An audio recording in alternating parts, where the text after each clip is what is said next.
All rise, veuillez vous lever.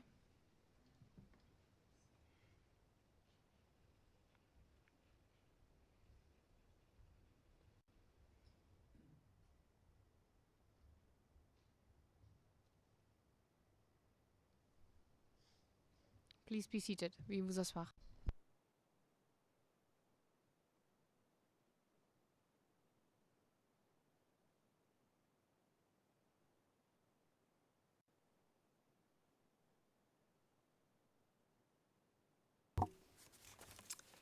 Good afternoon to everyone. La juge présidente, bon après-midi à tous. Nous allons poursuivre avec les soumissions de la défense. Madame la Présidente,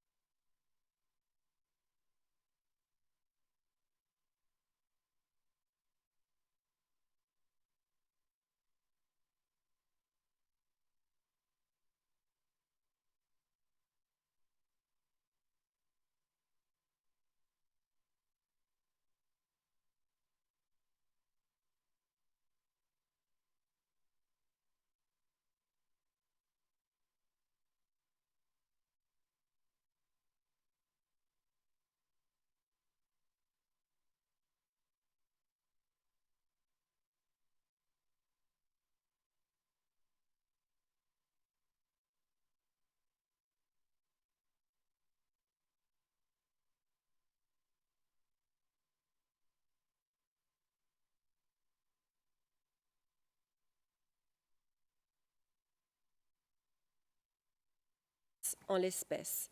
Et nous sommes encore plus convaincus, après avoir entendu ce que nos collègues avaient à soumettre ce matin, qu'il s'agit d'une manière efficace de réparer le préjudice subi suite au crime de persécution, compte tenu du nombre potentiellement élevé de bénéficiaires, tel qu'il a été discuté par mes collègues.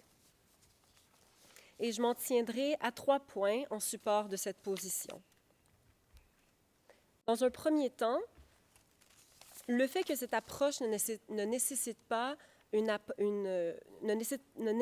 de procéder à une évaluation individuelle de l'éligibilité, comme ça a été le cas dans l'affaire Almadi pour les réparations collectives, cela a pour avantage d'éviter des longs délais et des coûts extensifs durant la phase de mise en œuvre. Il est important que l'argent qui sera octroyé dans le cadre des réparations par la Cour puisse aller aux victimes et non que cet argent soit investi dans le processus administratif long et laborieux. Dans un deuxième temps, cette approche permet également d'éviter de créer un ressentiment à l'intérieur même de la communauté et ainsi favoriser la réconciliation. Dans un troisième temps, cette approche pourra reposer sur l'adoption de présomptions de fait et cela contribuera à une approche qui sera potentiellement plus holistique et transformative. Et dans la même veine, cela permettra une ouverture à remédier au préjudice qui a été causé aux victimes de violences sexuelles et basé sur le genre, sans excéder les limites du jugement contre M. Alassane et sans lui en faire porter la responsabilité.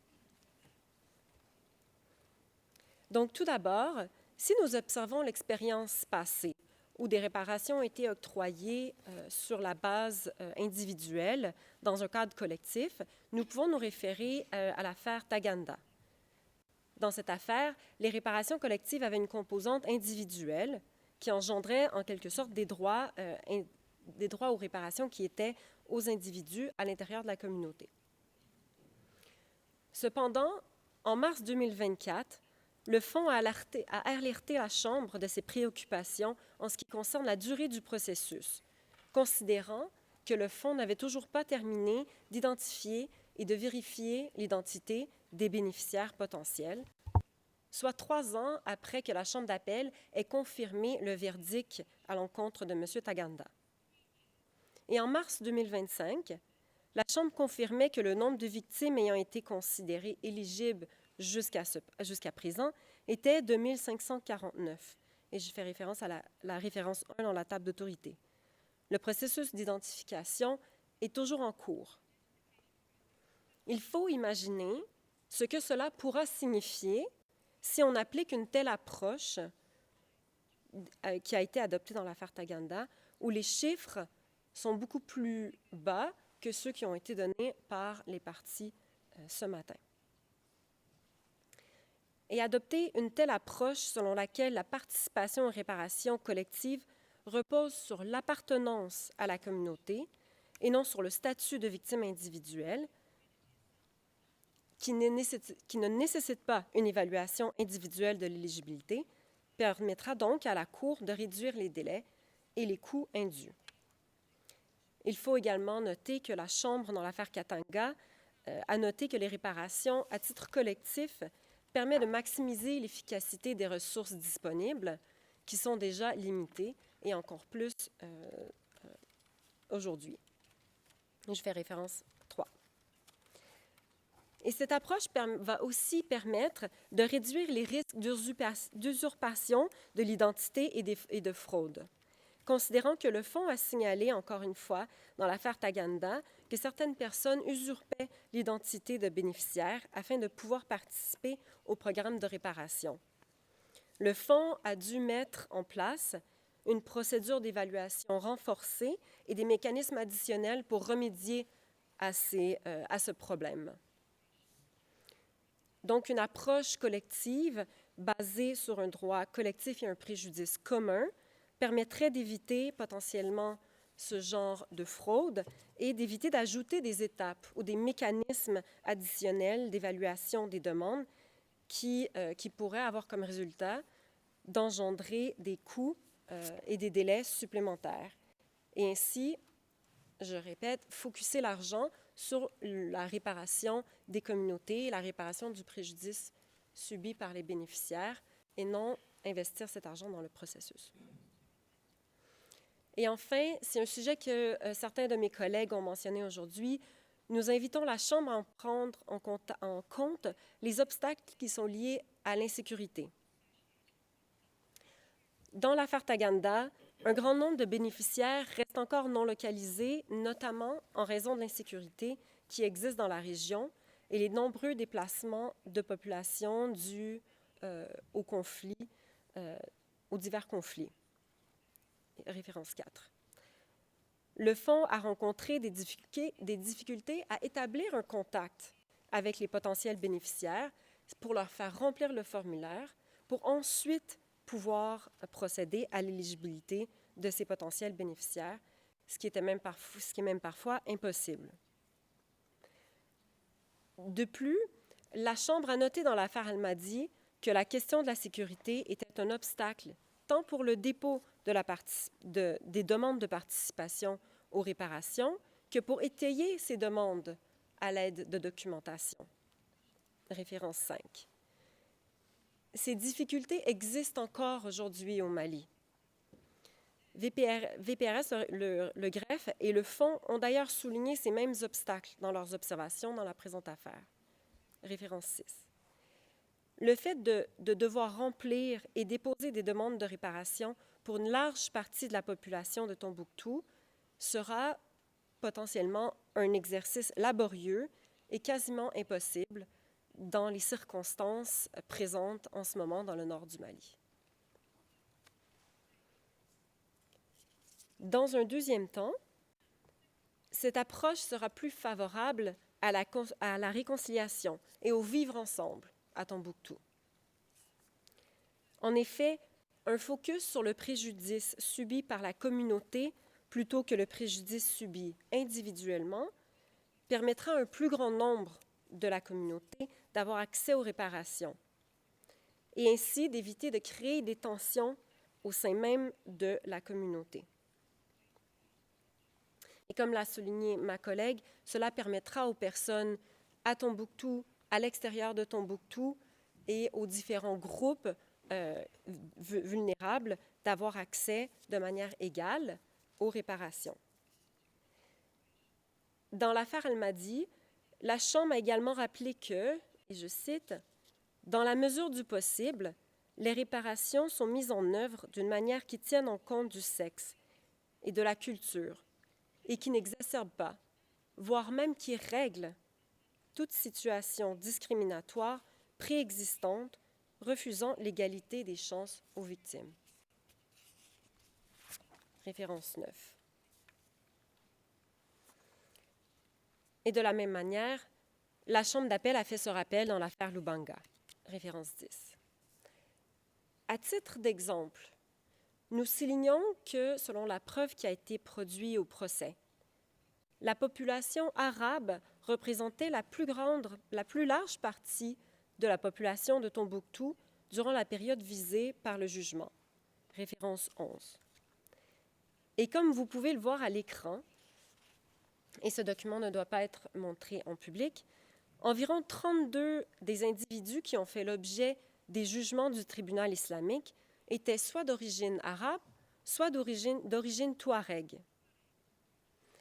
Alors que nous notons que seulement 4% de ces groupes sont représentés dans le sondage Le SenseMaker qui a été conduit par le Fonds. Il faut aussi souligner qu'il y a eu un certain changement dans la composition de la population de Tombouctou à la suite de 2012, puisqu'une partie significative de la population touareg et arabe ont fui en janvier et en février 2013. Référence 12. Donc, nous soumettons à la Chambre qu'il est essentiel de prendre en compte tous les groupes ethniques de Tombouctou et d'éviter de se centrer sur les victimes d'une seule origine ethnique et leurs besoins spécifiques en termes de réparation, afin d'éviter de créer des écarts marqués entre les différents groupes qui composent la population de Tombouctou. Cette approche permet de mettre l'accent sur les besoins de la communauté aujourd'hui, mais aussi, comme l'a mentionné mes collègues, les communautés qui composaient Tombouctou en 2012, qui sont maintenant situées dans d'autres régions du Mali ou même à l'extérieur du Mali. Et ainsi, d'adresser les discriminations systémiques existantes dans la communauté de Tombouctou et redresser toutes les populations. Dans un troisième temps, l'adoption de certaines présomptions de fait aura comme effet de faciliter le processus de mise en œuvre des réparations et d'accorder un accès un plus large, un plus large nombre de potentiels bénéficiaires.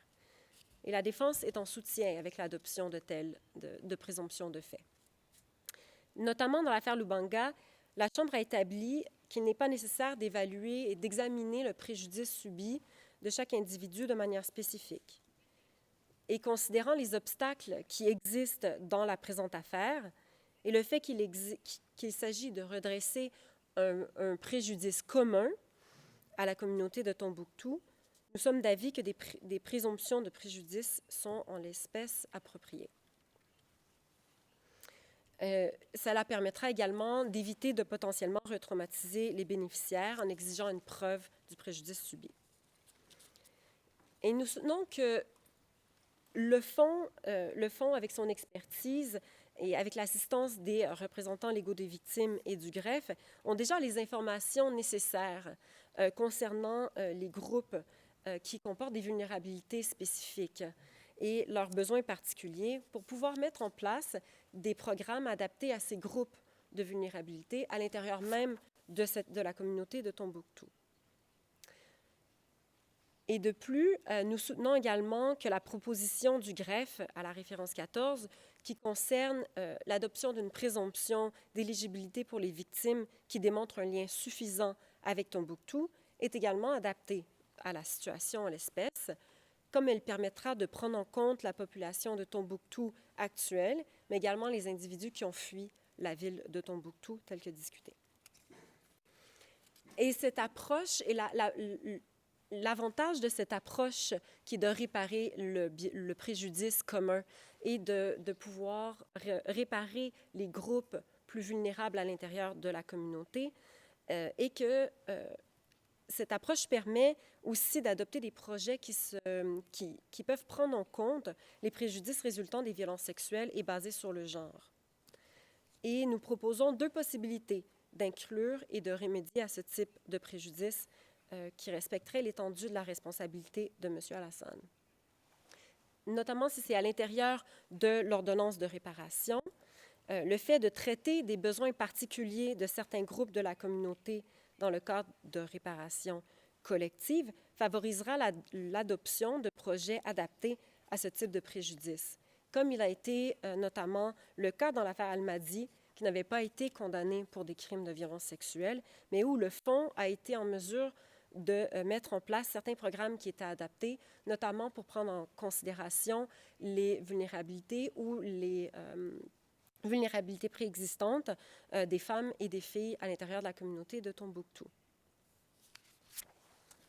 Et nous supportons également, comme nos collègues l'ont mentionné aujourd'hui, l'inclusion d'une approche qui sera intersectionnelle et qui respectera une perspective de genre dans l'ordonnance de réparation. Une deuxième manière de pouvoir remédier à ce préjudice est l'adoption dans l'ordonnance de réparation d'une recommandation au fonds d'utiliser son mandat d'assistance, comme il a d'ailleurs été fait dans l'affaire Lubanga et Katanga, malgré que ces derniers n'avaient pas été condamnés pour des crimes de ce type et que leur responsabilité financière ne pouvait pas être engagée à cet égard. Et le fonds a suivi ces recommandations et ont mis en place certains programmes sous leur mandat d'assistance. Maintenant, en ce qui concerne la présomption de préjudice transgénérationnel, la défense ne s'oppose pas à son application qui s'incorpore très bien dans une approche où il s'agit de réparer la collectivité et le préjudice commun. Et je vais en venir à mes observations, je vais en venir à ma conclusion. Il est primordial que le processus soit local et durable et basé sur un modèle qui va répondre aux besoins présents sans compromettre un processus viable à long terme. Et la communauté de Tombouctou a souffert du retrait des organisations internationales, de la MINUSMA. Et la situation sécuritaire et politique en ce moment fait en sorte que la communauté ne peut pas dépendre des organisations internationales, mais doit dépendre des processus locaux et qui viennent de la population elle-même.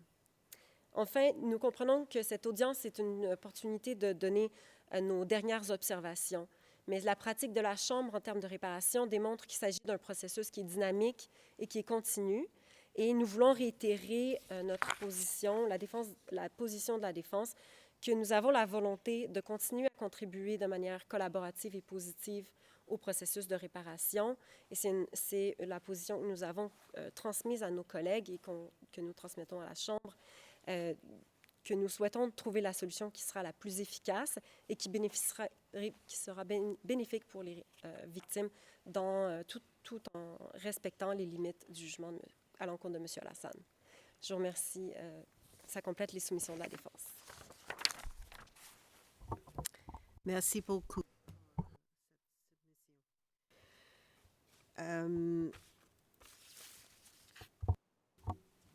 Thank you to all.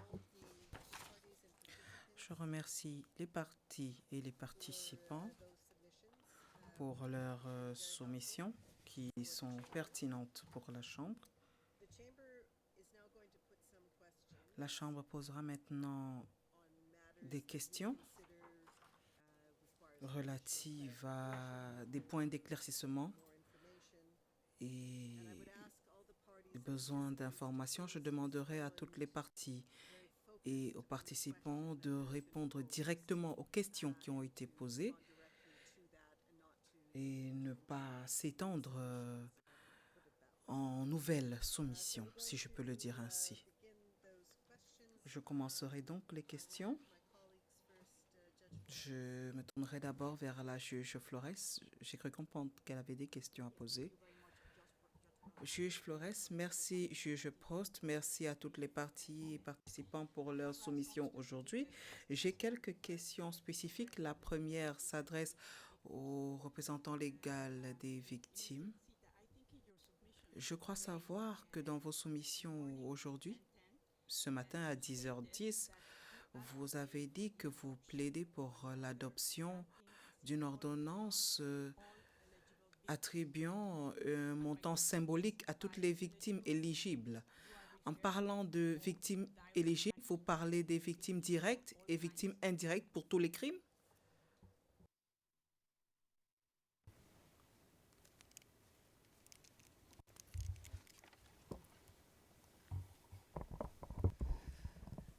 Madame la Présidente, Madame la Juge, Monsieur le Juge et Madame la Juge, si vous permettez, je vais me permettre de répondre en espérant que la réponse sera satisfaisante, donc de répondre à votre question. Notre approche a toujours été extrêmement pratique en identifiant à chaque fois les victimes éligibles, d'un côté pour les victimes de persécution et de l'autre côté pour les victimes effectivement des autres crimes sous réserve de la question effectivement de l'éligibilité de ces victimes-là. Donc, partant effectivement de la réparation que l'on va appeler la réparation symbolique, donc un montant symbolique effectivement sur lequel il a été plaidé ce matin, quand nous avons dit toutes les victimes éligibles, c'est effectivement les victimes directes et indirectes, mais c'est en tout cas, puisque nous soumettons que pour la persécution, il n'y aurait que des victimes directes de la persécution, et ces victimes directes étant celles que nous avons identifiées au terme de la plaidoirie, donc potentiellement toute la population de Tombouctou, avec les restrictions que nous avons mises sur les conditions d'identification, puisque les victimes indirectes, telles que nous sommes en mesure de les estimer, les victimes indirectes du crime de persécution seraient limitées aux personnes qui n'auraient pas été à Tombouctou à ce moment-là, mais auraient subi éventuellement un préjudice lié au préjudice des victimes directes, donc des personnes présentes à Tombouctou pendant la période qui fait l'objet de la condamnation. Et alors, par ailleurs, effectivement, le préjudice transgénérationnel, le cas échéant. Mais donc, peut-être pour faire une réponse facile à votre question, oui, donc notre proposition vise les victimes directes et indirectes, effectivement. Je vous remercie. Merci beaucoup pour votre réponse. Now I would like also. Je voudrais maintenant adresser une question au fonds au profit des victimes. Pour des besoins de rapidité, je poserai 2 questions. La première porte sur la situation sécuritaire.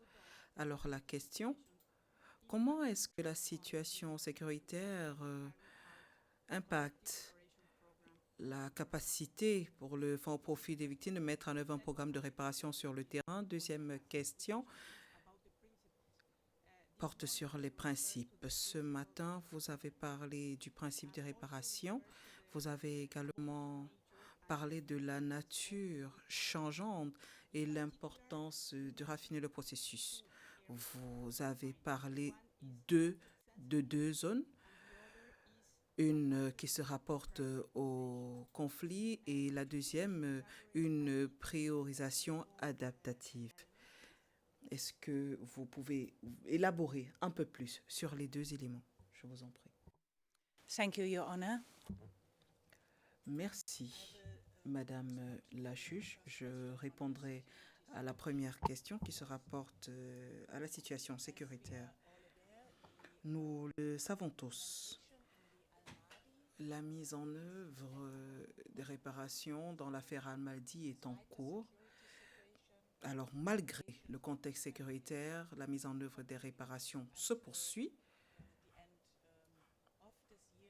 et se poursuivra jusqu'à la fin de cette année, qui sera le terme du programme. Toutes les modalités de notre soumission sont basées sur un profil sécuritaire spécifique. Il y a des exigences spécifiques. Alors, c'est la tâche du fonds au profit des victimes dans la conception du plan de réparation et puis, plus tard, sa mise en œuvre, d'évaluer et réévaluer le contexte sécuritaire au regard de chaque modalité, tenant compte du profil de risque de chaque modalité. Comme vient de le dire le confrère de la Défense, la mise en œuvre des réparations est dynamique Et le contexte sécuritaire en particulier l'est également. Nous devons nous adapter continuellement à chaque modification. Il peut arriver que nous devions mettre pause à un programme du fait du contexte sécuritaire et par la suite, nous pouvons reprendre. Ce sont des décisions que nous prenons au cas par cas. Du point de vue du Fonds au profit des victimes également, il est important de relever que plus nous sommes connectés aux communautés, plus nous sommes connectés aux victimes, plus nous coopérons avec l'État, comme par exemple dans l'affaire Al-Madi, mieux se porte le contexte sécuritaire pour nous et nous pouvons donc adapter le processus de réparation. Voilà pour ce qui concerne le contexte sécuritaire. Et pour clore ce propos, nous traitons chaque question qui se pose. Dès le début, nous établissons un profil de risque et nous continuons d'évaluer ce profil pour chacune des modalités. Pour votre deuxième question, le principe des réparations, nous avons effectivement un principe portant sur la prioritisation. Nous avons une donnée sensible au genre et maintenant une donnée sensible au conflit. Plusieurs des collègues l'ont dit aujourd'hui, il est question d'avancer, d'aller vers la réconciliation, la restauration de la paix autant que possible dans l'environnement. C'est là le cœur. Par exemple, dans le processus de réparation Al-Madi, nous n'avons pas uniquement mené des consultations sur les questions de genre, mais également sur le conflit, pour pouvoir créer un mécanisme participatif qui permet d'abaisser les tensions, qui permettent l'inclusion et qui soit pris en compte dans le processus de réparation dans la communauté à Tombouctou. Pour la deuxième partie, les priorités adaptatives, elles sont en lien aux soumissions écrites que nous avons faites en juin. Vous nous avez posé une question portant sur la prioritisation des victimes.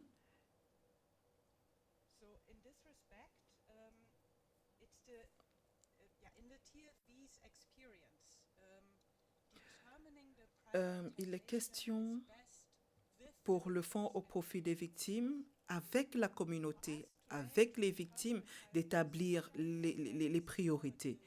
Et c'est eux qui nous disent, voici ce qui serait mieux. Et comme vous le savez, avec les affaires qui sont passées, il est difficile d'établir une priorité des mesures des victimes parce que parfois, les plans que nous faisons ne correspondent pas à la réalité en matière de mise en œuvre, au financement, à la sécurité, à ce que nous pouvons effectivement réaliser sur le terrain, mais également ce qui peut être acceptable pour les victimes. Alors, notre suggestion est de concrétiser un principe qui existe déjà, le rendre plus clair pour que l'agent de mise en œuvre avec la communauté, avec les victimes, détermine les critères de priorité pour laisser une marge de flexibilité au fond au profit des victimes et pour la mise en œuvre du programme. Merci.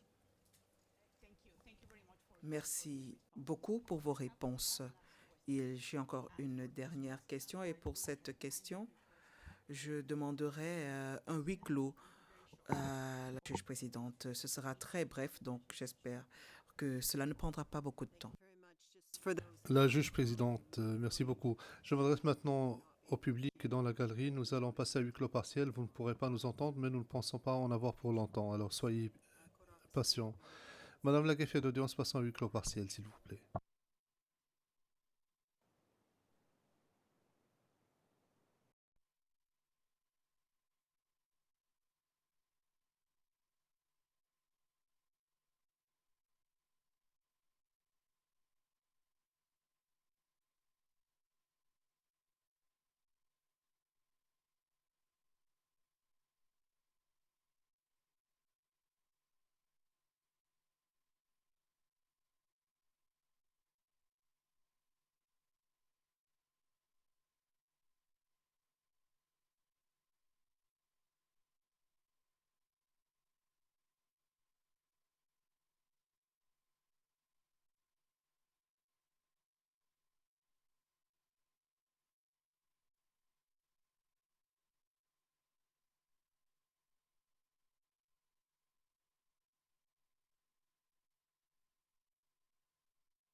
La greffière d'audience, nous sommes de retour en audience publique, Madame la Présidente. La juge présidente, je vous remercie.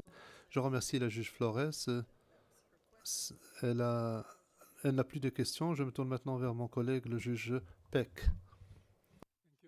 Juge Peck, merci, Madame la juge Prost, juge présidente. Et je remercie les parties et les participants pour leurs observations.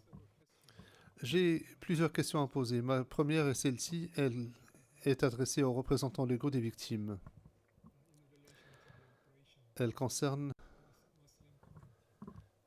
la communauté musulmane. Dans votre écriture, paragraphes 81 et 82, vous avez parlé de la nécessité pour les réparations de tenir en compte de l'expérience des non-musulmans. Est-ce que vous pouvez nous expliquer ce qui, d'après vous, pourrait constituer le type de modalité, le type et les modalités de réparation que l'on pourrait envisager pour répondre aux préjudices subis par la communauté non musulmane s'agissant des crimes de persécution? Merci.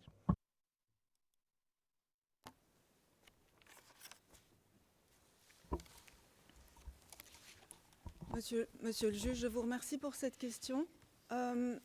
Vous aurez noté que cette question donc, de la question des modalités de réparation qui seraient appropriées à l'égard de cette catégorie de victimes a été brièvement abordée également par Maître Ncita ce matin en plaidoirie. Et nous avons effectivement posé la question aux communautés qui ont été rencontrées, c'est-à-dire aux responsables d'un certain nombre de lieux de culte, donc personnes morales, non musulmans. Alors, le constat, il est celui, en termes de préjudice, de la destruction des bâtiments et de leur contenu. Donc, le contenu qui sont les ensembles des objets de culte. Le tout a été détruit et interrogé très concrètement sur le type de réparation qui permettrait, dans une certaine mesure, de rencontrer ce préjudice. La réponse a été que la restitution des objets de culte était quelque chose de très compliqué, de très difficile, pour une série de raisons, et que par conséquent, une indemnité serait quelque chose qui pourrait, dans une certaine mesure, les satisfaire ou compenser en tout cas une partie du préjudice subi. Mais du fait de la destruction complète à la fois des bâtiments et de leur contenu, en fait, il est difficile d'envisager de façon concrète pour eux sur le terrain autre chose qu'une réparation sous forme d'une compensation financière à ces pertes-là. J'espère avoir répondu à votre question, monsieur le juge. Vas-y. Je voulais compléter la réponse de Maître Gilles Goffin. Donc, la communauté non musulmane nous ont fait part des préoccupations. Une préoccupation, c'est ce qui concerne le lieu de culte, comme vient de le dire Maître Goffin, et des objets sacrés, d'après leur culte. Et le deuxième volet, c'est ce qui concerne les personnes physiques.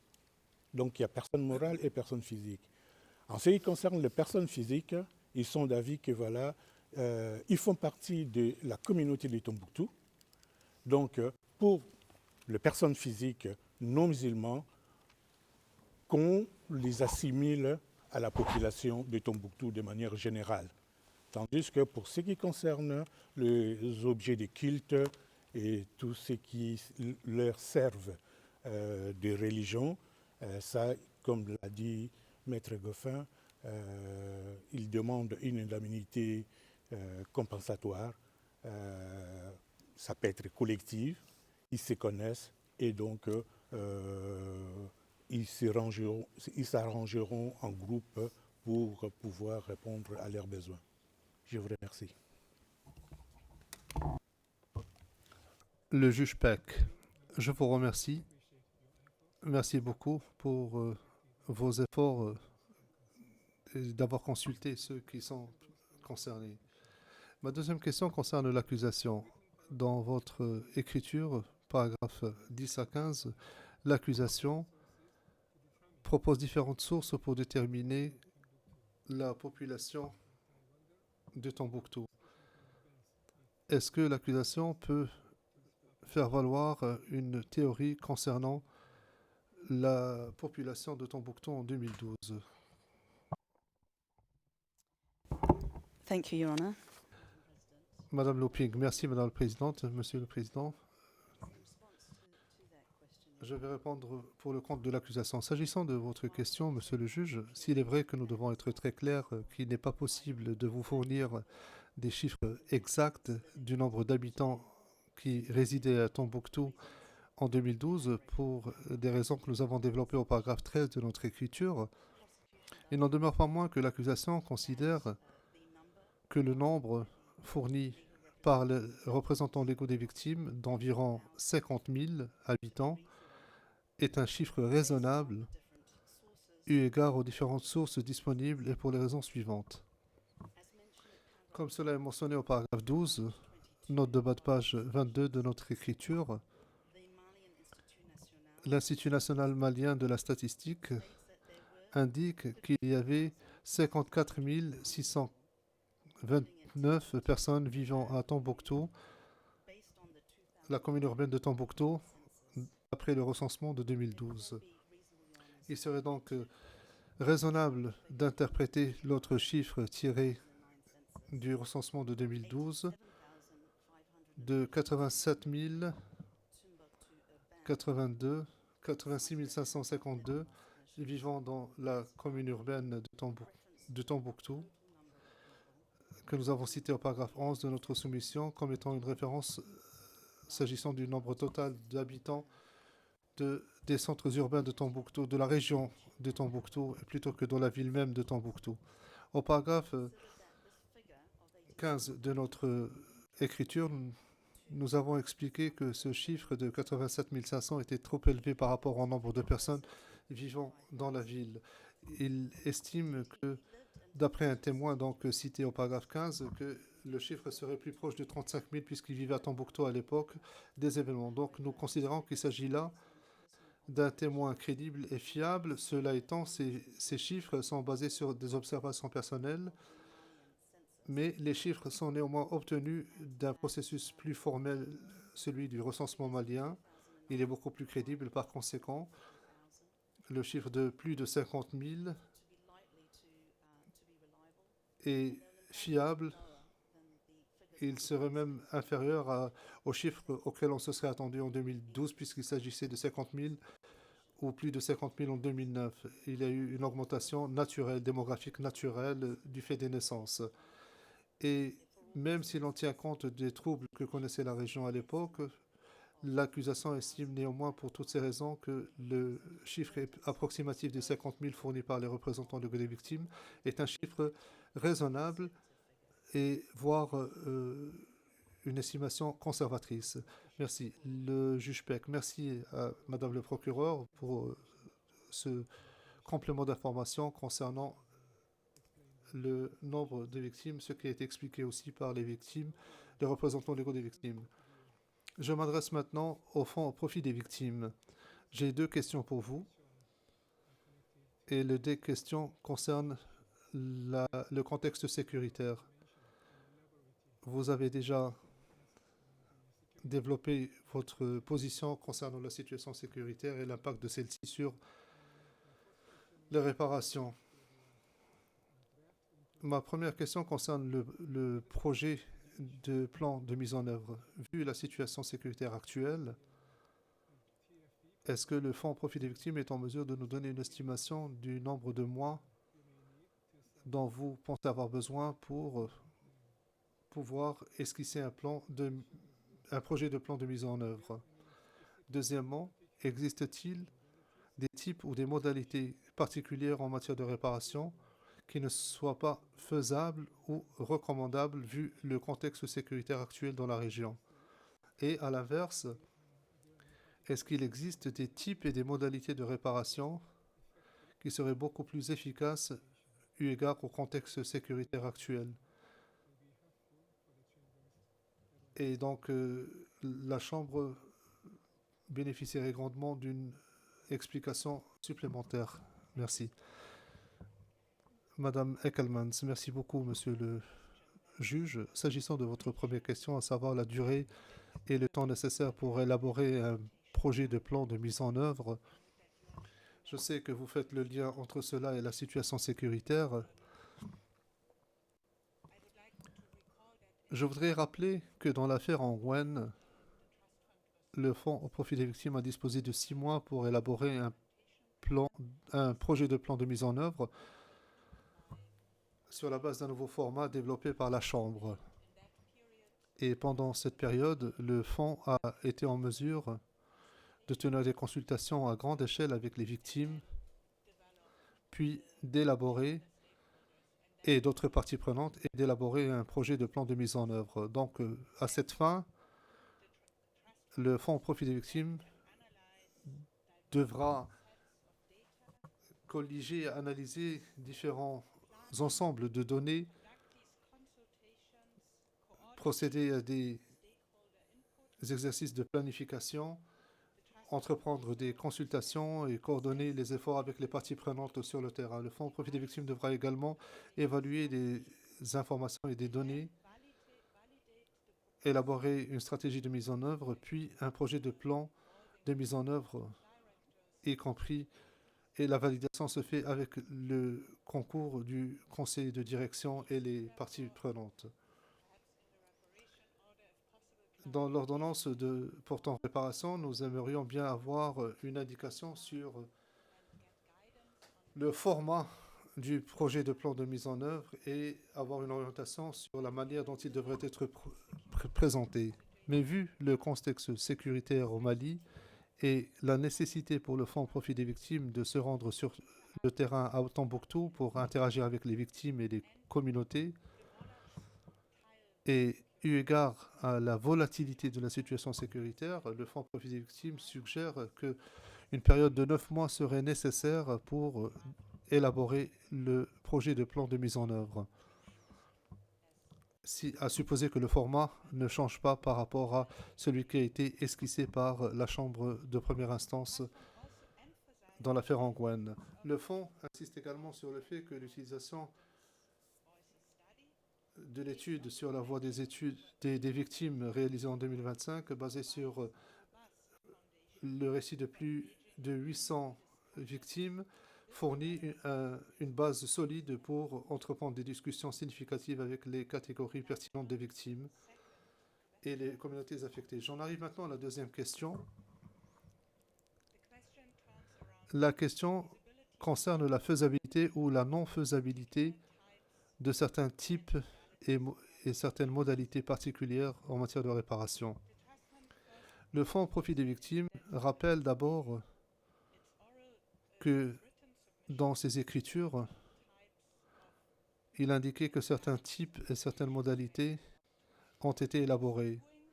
Et ce faisant, le Fonds au profit des victimes a tenu compte du caractère approprié de ces types et ces modalités. Et dans le cadre de notre examen du caractère approprié des modalités de réparation, nous avons tenu compte du principe ou du facteur faisabilité. C'est-à-dire que le Fonds au profit des victimes a pris en compte ces considérations avant de proposer des modalités que vous pouvez trouver dans notre écriture. À cet égard, je n'ai pas beaucoup à ajouter pour développer plus avant notre position concernant les modalités et la faisabilité des modalités. J'ai fait référence précédemment au fait que pour chacune des modalités, il faudrait dresser un profil de risque différent et la faisabilité est une question, bien entendu, qui intervient tout au long de la mise en œuvre. C'est d'ailleurs à cette question que j'ai répondu tout à l'heure. Il existe un aspect qui a été soulevé par les parties qui concerne une forme d'indemnisation particulière. Et le Fonds au profit des victimes aimerait préciser que les paiements sont régulièrement faits au moyen d'un portable.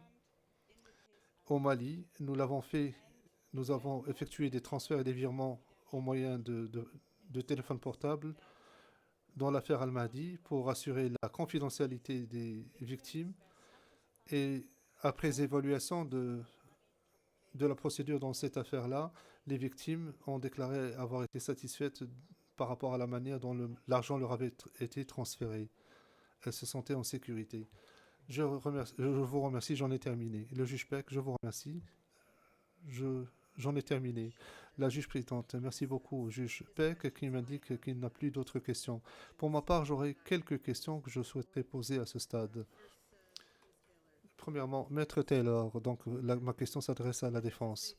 La défense a formulé un certain nombre d'observations importantes concernant les excuses présentées par M. Al-Hassan, surtout en ce qui concerne les excuses présentées dans sa déclaration d'avril 2025. Vous avez dit dans le cadre de vos observations que cette déclaration a été traduite puis diffusée à grande échelle. J'aimerais que vous développiez votre propos, surtout l'aspect diffusion. Comment est-ce que cela a été diffusé, si vous êtes en mesure de le faire?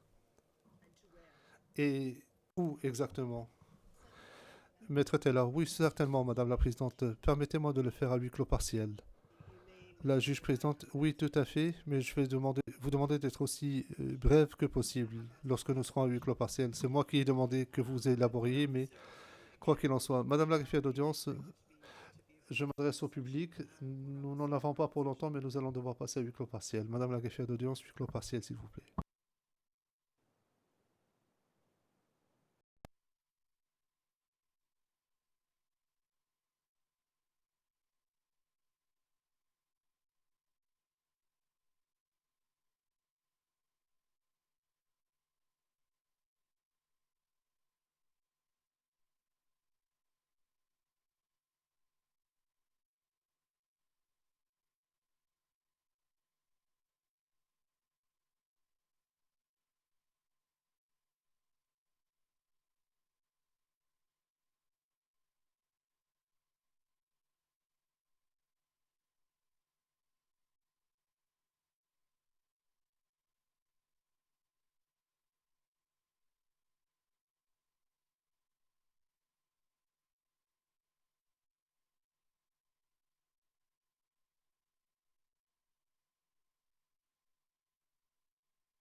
la greffière d'audience, nous sommes à nouveau en audience publique, Madame la Présidente. Maître Taylor, merci beaucoup, Madame la Présidente.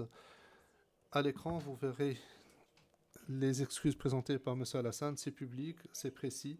Il a nommé ses crimes, il a identifié ses victimes et il a présenté des excuses pour les souffrances qu'il leur a causées. Ce sont ses propos, sa signature. De la même manière qu'un jugement porte à une valeur, eh bien, sa parole écrite revêt une importance et a des conséquences. Ces mesures dépassent ce qui a été recommandé dans d'autres cas où les accusés ont dû présenter des excuses. Le rapporteur des Nations Unies sur le droit à la vérité a déjà dit que les excuses doivent être liées à la culture. Et aujourd'hui, nous avons entendu dire que les paroles vont au-delà de ce qui... où les actions sont encore plus importantes que les paroles. Aujourd'hui, il a dit qu'il est disposé à contribuer, à faire une contribution financière pour qu'un animal soit sacrifié dans le respect des traditions culturelles. Il a dit également qu'il est prêt à présenter une déclaration écrite, manuscrite, qui pourrait être présentée à la communauté de Tombouctou et conservée dans les archives de la ville, de sorte que si les victimes veulent consulter ces excuses, elles pourraient le faire, sinon elles ne sont pas obligées de le faire. La communauté pourrait l'utiliser quand bon lui semblera. Nous avons également établi des contacts avec des personnes qui sont chargées du festival Vivre Ensemble, qui aura lieu en décembre de cette année. Et donc cette excuse manuscrite pourrait être distribuée à la communauté de Tombouctou à l'occasion du festival Vivre Ensemble. Nous avons également entendu aujourd'hui M. Kassango nous parler de la possibilité de présenter des excuses écrites au groupe de victimes qu'il représente. M. Alassane est disposé à présenter une excuse par écrit à toutes les victimes qui souhaitent recevoir une telle excuse. C'est ce qu'il souhaite faire. La situation personnelle est dynamique, la situation familiale est dynamique et même s'il est vrai que son domicile est à Tombouctou, il nous a donné des garanties par écrit qu'il n'a pas l'intention de retourner à Tombouctou avant au moins mars 2028 pour respecter les souhaits des victimes. Il ne sait pas s'il remettra les pieds à Tombouctou un jour, mais il espère que grâce à cette audience, grâce aux actions qu'il a l'intention de prendre au nom des victimes, que les victimes et que la communauté de Tombouctou sachent ce qu'il a fait, sachent quels sont les actes répréhensibles qu'il a commis et qu'il a présenté des excuses qui viennent droit du cœur. Merci. Ms. Taylor? La juge présidente, Maître Taylor, toujours sur ce point, je vais maintenant me tourner vers les représentants légaux des victimes et au bureau du Conseil public pour les victimes pour leur demander s'ils ont une réaction ou des observations complémentaires. Vous avez déjà présenté des observations, mais est-ce que vous avez des réactions à la suite de ce qui a été dit aujourd'hui, notamment par Maître Taylor? Je vais commencer par vous, puis je redonnerai la parole au bureau du Conseil public pour les victimes. Je vous en prie, Maître. Je vous remercie, Madame la Présidente. Simplement, sur la question des excuses, comme vous l'avez relevé, nous avons déjà soumis des observations à cet égard. Elles restent inchangées. La position des victimes reste inchangée. Et une petite remarque complémentaire, c'est le caractère possiblement très clivant d'excuses qui peuvent être prononcées de façon partielle vis-à-vis de certaines victimes, pas d'autres, ou dans des conditions qui ne sont pas totalement contrôlable, je dirais. Et donc, il y a quand même un risque sur la façon dont tout ça peut être fait. Autre chose, mais peut-être que j'anticipe sur vos prochaines questions, c'est que la question des excuses, elle présente maintenant, à cette heure-ci, un aspect ou une coloration particulière dans la mesure où nous et les victimes la lions à la question de la contribution de M. Alassane. Et nous aurions beaucoup à dire sur ce point-là, mais de nouveau, peut-être que j'anticipe des questions que vous voudriez nous poser sur vraiment la question de la contribution, de ce que M. Alassane appelle sa contribution aux réparations. S'il n'y a pas de question de la Chambre sur cette question, je me permettrai de vous demander la possibilité d'aborder cette question le plus rapidement possible. Si cela fait partie des questions que vous vouliez poser quant à savoir effectivement la position des RLV de l'OPCV sur la proposition de M. Alassane en termes de contribution aux réparations. Voilà, encore une fois, nous avons un certain nombre de choses qui sont, je pense, importantes à dire au vu de l'objectif de l'audience aujourd'hui. Donc je ne sais pas si j'anticipe sur de futures questions ou si vous m'autorisez à l'aborder maintenant. I think you might as La présidente, vous pouvez le faire maintenant parce que nous n'avons pas prévu de questions spécifiques ici, mais vous avez une réaction par rapport à ce qui a été dit aujourd'hui. Donc, allez-y. Ensuite, je m'adresserai au bureau du Conseil public pour les victimes. Et puisque vous y êtes, avez-vous un avis sur la volonté de M. Alassane de participer à des cérémonies symboliques? Avez-vous des soumissions à faire en ce sens? Il a indiqué sa volonté de le faire. Vous pouvez commenter de manière générale sur les contributions si vous le souhaitez. So please proceed, you have the floor. Donc allez-y, vous avez la parole. Je vous remercie, Madame la Présidente, et je pense que ma réponse sur les contributions vaudra dans une certaine mesure sur la position que nous prenons par rapport à une proposition de participer à des réparations symboliques, parce que je dirais que c'est dans le même, voilà, la même catégorie d'idées et de réflexions que nous aurions à faire. Alors, simplement en 3 points sur effectivement les propositions qui ont été formulées en termes de ce qui est appelé une contribution, effectivement. Nous l'avons déjà dit, et je pense que mon estimé consoeur l'a répété, effectivement, c'est quelque chose sur lequel il n'est pas facile d'avoir une position unanime des victimes. Certaines seront plus favorables que d'autres. Deuxième point, nous insistons sur le fait qu'en réalité, il est important, peut-être aujourd'hui plus qu'à tout autre moment, de garder à l'idée que le condamné reste responsable des réparations. Il est responsable de réparation. Le système a été placé comme étant un système sur lequel le condamné, effectivement, garde sur lui la responsabilité des réparations, le fonds étant un intermédiaire qui peut effectivement suppléer à la mise en œuvre et à l'exécution des réparations dans le cas de l'indigence du condamné. Et donc, ce système-là, pour nous, et nous l'avons défendu dans d'autres dossiers, et c'est important aussi pour les victimes que ça reste clair pour tout le monde, le système devrait être celui d'un monitoring continu de la situation du condamné qui doit pouvoir, dans toute la mesure du possible, assumer ses obligations en matière de réparation et, le cas échéant, rembourser le fonds des réparations, même si tout ça, évidemment, apparaît comme un scénario assez idéaliste, mais en tout cas, sur le principe, il est important de rester dans ce qui a été établi par le statut et le règlement de procédure, notamment en son article 98.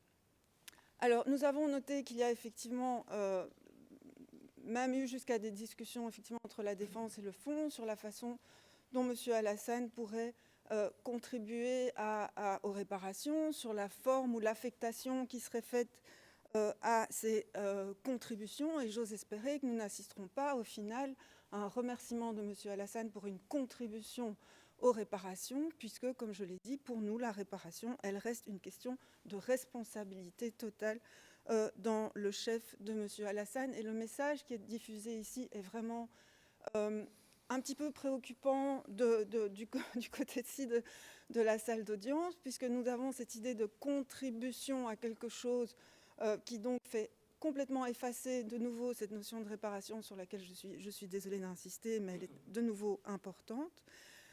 Et avec en plus, comme nous l'avons entendu de la part de la défense, des propositions extrêmement détaillées sur comment il conviendrait de mettre en œuvre ces réparations. Donc c'est une situation un petit peu inconfortable pour le moins de notre côté, parce qu'il nous semble que l'essentiel des principes est un petit peu perdu de vue et que le message devrait rester clair sur les questions de responsabilité. Un dernier point pour en terminer. Le système tel qu'il a été posé par le statut et le règlement et dont j'ai parlé, il est aussi important en termes d'objectifs de non-répétition et de dissuasion. C'est-à-dire que cette idée que la responsabilité reste dans le chef du condamné, effectivement, elle est aussi importante dans la perspective d'essayer de dissuader de la répétition et d'essayer de progresser sur des objectifs de dissuasion. Voilà, et je pense que je vais m'arrêter ici. Je vous remercie, Madame la Présidente. Thank you very much for La présidente, merci pour vos soumissions qui vont grandement nous aider. L'OPCV, s'il vous plaît. Merci, Madame la Présidente. Sur la question des excuses, comme j'ai indiqué dans mes écritures, en tout cas certains de mes clients ne s'opposent pas à ce que M. Alassane puisse exprimer ses excuses. La question, c'est que moi, j'avais une préoccupation puisque j'ai vu que je sais que, bien que je n'ai pas été dans le procès, mais je sais que M. Alassane a exprimé des excuses pendant la procédure du procès et que la Chambre a décidé que ce n'était pas suffisant pour accorder une valeur atténuante à ces excuses puisque c'était trop général. Maintenant, puisque mes collègues de la Défense nous ont envoyé des références à l'expression des excuses plus récentes, moi, j'ai lu ça 3 fois. J'ai lu cette déclaration 3 fois et vraiment, je n'ai pas compris en quoi c'est différent aux excuses faites par M. Alassane pendant le procès. Puisque la note qui était, que la Chambre a mise, le commentaire de la Chambre, elle était que l'excuse était trop générale, sans expression de remords ou de compassion envers les victimes.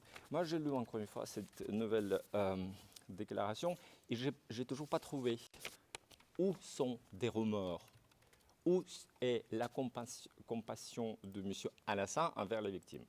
Moi, ma perception, bien entendu, c'est une perception subjective, mais moi, je vois ce texte ou cette déclaration comme une tentative de se justifier, en faisant référence aux circonstances qui était à l'origine des faits qu'il a dû commettre certaines choses.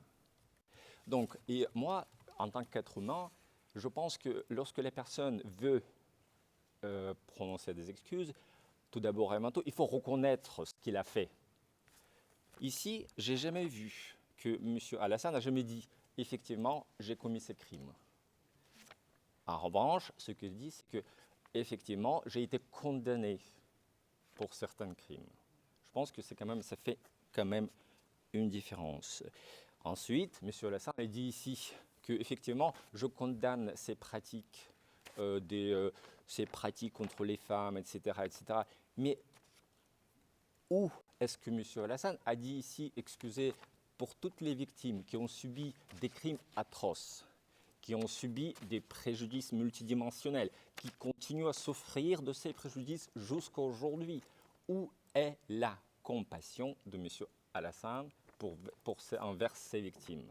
Donc, en conclusion, je trouve que cette déclaration ne pourra jamais être acceptée par les victimes. Ça, c'est une chose. Deuxième chose, s'agissant de la terminologie, puisque nous avons eu des consultations à l'interne et aussi à l'externe, et que, en fait, si je comprends bien, corrigez-moi si je me trompe, dans le cas de la culture, ou bien le contexte culturel du pays de Mali, de la République du Mali, c'est qu'un mot « excuse » peut signifier que ça peut remplacer toute autre mesure de réparation. Et donc, je vous donne un exemple, encore une fois, je représente qu'un nombre très limité de personnes. Pour les personnes qui acceptent ou qui ne s'opposent pas aux excuses de M. Alassane, ça n'empêche qu'ils nous disent que quand même avec les excuses, nous voudrons avoir des réparations pour les préjudices subis. Donc pour ces personnes-là, une excuse ne remplace pas la mise en place des réparations pour justement réparer dans la mesure du possible leurs préjudices. C'est pour cette raison, moi, peut-être, encore une fois, ma position, c'est que cette question est très délicate. Et encore une fois, des consultations auditionnelles avec des groupes plus larges doivent être menées pour éviter qu'il y a des problèmes de tension au sein des communautés. J'ai écouté mes collègues de la Défense qui ont dit « Ok, nous avons fait des consultations avec des chefs, etc., avec des ONG, etc. » Je ne donne pas des noms puisque ça a été dit pendant l'audience avec le partiel. Mais ils sont où les consultations avec les victimes? Puisque moi, je le comprends que peut-être, c'est ma perception, si les chefs sont d'accord, alors la communauté doit être d'accord aussi. Ça peut marcher de cette manière-là, parce que j'ai connu ça dans d'autres affaires. Donc, ça ne signifie pas que si les chefs sont d'accord, que la communauté doit être d'accord avec ça. Donc, ma suggestion est que des consultations additionnelles doivent être menées avec des groupes larges des victimes pour justement leur demander ce que vous en pensez. Pas en fonction de l'opinion des chefs des communautés, mais ce qu'ils ont pensé.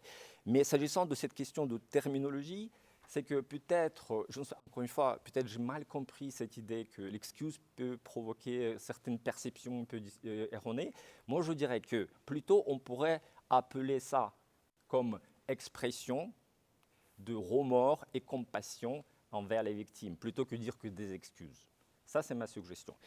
Et une autre chose, s'agissant des contributions, d'autres formes de contributions de M. Alassane, moi, franchement, sur la base de mon expérience dans des autres affaires, pour moi, au stade de la réparation, la seule façon par laquelle la personne condamnée ou reconnue coupable peut contribuer, c'est financièrement.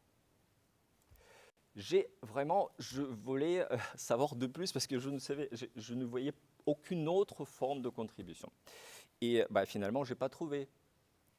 Et donc, pour les victimes, et encore une fois, les consultations, je suggère, puisque c'est très important, pour que les victimes ou la majorité de la population affectée doit accepter cela. Moi, je dirais comme ça, sur la base de ce que nous avons eu comme résultat de consultation, c'est que pour les victimes, si M. Alassane effectivement veut contribuer, cette contribution doit être significative. Donc, les victimes n'ont pas besoin de contributions symboliques, puisqu'ils ont subi des préjudices extrêmes. Ils continuent à subir des préjudices extrêmes. Ils n'ont pas besoin des contributions symboliques et surtout pas la contribution symbolique financière. Nous avons entendu, je vais conclure, excusez-moi, madame. Nous avons entendu le fonds au profit des victimes, c'est que même selon les estimations les plus conservatrices, ça va coûter beaucoup d'argent. On comprend que M. Alassane n'est pas en mesure de contribuer de façon significative. Et donc, pour les victimes, non, je pense que ça serait peut-être considéré comme insultant. Ça pourrait être considéré comme insultant. Je vous remercie. Thank you very much. La présidente, merci beaucoup pour vos soumissions. J'ai une dernière question dirigée à l'OPCV très brièvement. Conseil, si vous pouvez répondre rapidement sur un élément de preuve. C'est un sujet totalement différent. La Chambre note que dans certaines affaires, avec des prononcés de la peine, il n'y a pas de traces dans les archives de la cour que le jugement avait été rendu.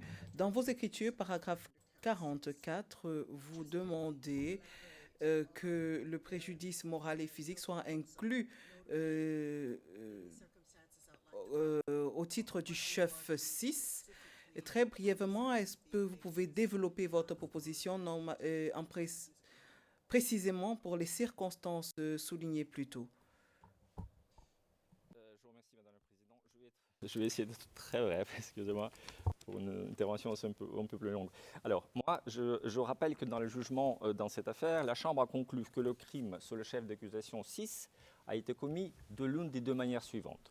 Premièrement, soit par l'exécution de peine à l'absence de jugement, et dans ce cas, la peine a été exécutée sur le champ, et donc les victimes, clairement, ils ont subi un préjudice physique. Soit par le prononcé de peine, par un tribunal non régulièrement constitué, mais dans ce cas-là, en attendant l'exécution, les victimes ont été placées en détention. Et dans le cadre de cette détention, ils ont subi des préjudices différents. Je comprends que peut-être certains aspects des conditions de détention ne font pas partie du jugement, mais puisque nous sommes au stade de la réparation, avec le standard de la preuve qui est un peu différent, et les informations que nous avons mises dans nos écritures ont été données par nos clients.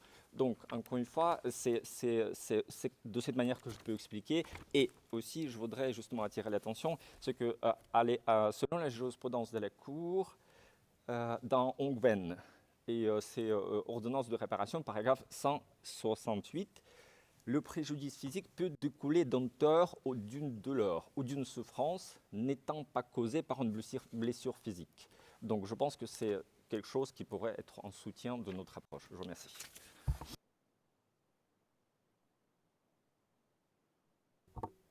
Thank you very much for that. La présidente, merci pour cet éclaircissement.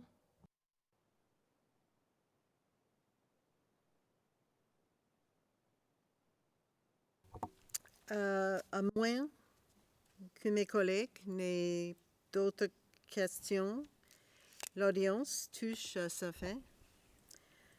Avant de... I'm sorry. Thank you very much, Madam President. Merci, Madame la Présidente. Je sollicitais 1 ou 2 minutes pour le propos final tel qu'il relève du droit de la défense. Ce sera très bref, s'il vous plaît.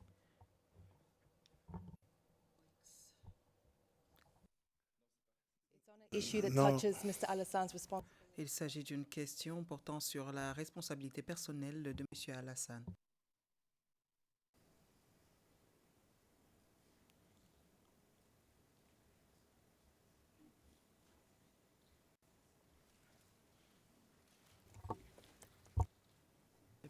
Ms. Taylor, La présidente, nous ne sommes pas dans un procès, ce n'est pas un prononcé de peine. Vous avez eu largement le temps de soulever tous les points que vous avez. Les questions que j'ai eues des victimes, des représentants des victimes, découlaient de questions que vous avez soulevées. Cela ne peut pas être un ping-pong.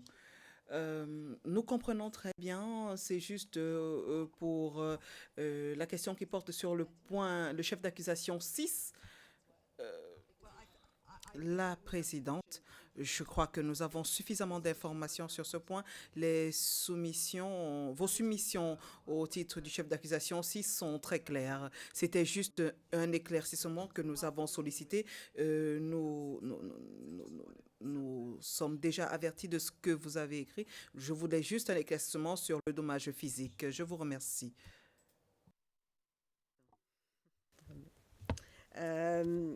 L'audience touche à sa fin. Avant de conclure cette session, je souhaite remercier les parties et participants pour leur esprit de coopération et pour la bonne entente dans laquelle s'est déroulé l'ensemble de nos débats. Je tiens également à remercier les interprètes. C'était un peu difficile aujourd'hui. Merci pour ça. Les sténotypistes ainsi que les agents de sécurité de la Cour pour leur contribution essentielle au bon déroulement de cette audience. Je tiens enfin à adresser mes derniers mots à celles et ceux qui ont assisté à cette audience depuis la galerie publique ou bien à distance, et j'espère notamment depuis le Mali, avec une pensée particulière pour les victimes et l'ensemble de la communauté de Tombouctou. La Chambre va maintenant passer à la phase de délibération. Les parties et participants ainsi que le public seront informés au moment opportun de la date de l'ordonnance de réparation et l'audience est levée.